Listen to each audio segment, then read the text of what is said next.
కోరుచున్నాం. Thank you.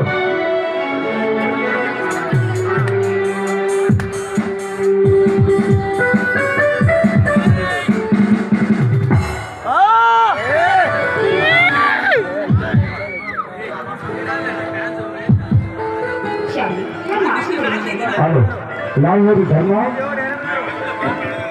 Naik Ranga Naik stage మీదకి రావాల్సిందిగా పడుతున్నాం. ఏంటి భవాని ఈరోజు విశేషాలు? అన్ని విషయాలు మర్చిపోతారు. ఈ రోజు విషయం ఏంటో మీకు అసలు గుర్తులేదా? నీ నోటి నుండి పెదాలపై జారువారే పదాలను వినాలని నా మనసు కోరుకుంటుంది. అబ్బాయి గారికి ప్రేమ ఎక్కువయి నోటి మీద కవిత్వాలు బాగానే వస్తున్నాయి. భవాని అమృతం కన్నా మధురమైన నీ ప్రేమ అనురాగాలు ఉన్నంత వరకు నా గుండెల్లో గుడి కట్టి దేవత ఆదరిస్తా. మరీ అంతగా పొగడకండి. కొత్తగా పొగటే ఆయుష్ చిన్నదన్నం అవుతుంది. పైగా ఈ రోజు అసలే నా పుట్టినరోజు. భవాని ఇది పొగట్ల కాదు, నీ మీద ఉన్న నాకు ప్రేమ అనురాగాలు. చాలండి, చాలండి, ఇంకా ఊరుకోండి.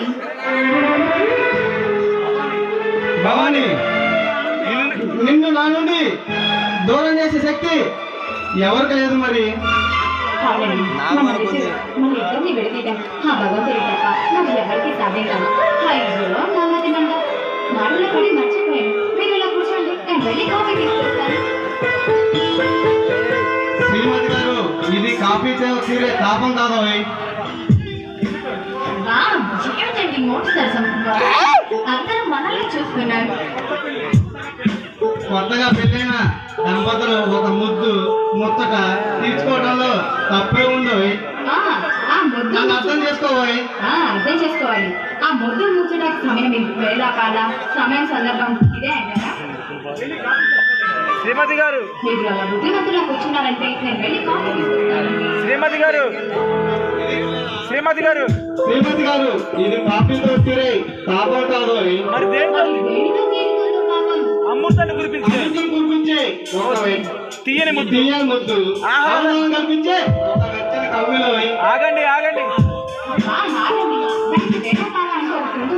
ఓకే శ్రీమతి గారు ఒంపు సంపు వయ్యాలతో నా మనసుకి బంధాలను వేసి లాగుతుంటే ఇక ఆగడం ఇక ఎందాక ఇక ఈ ఏకాంత సేవ చేయనీయ.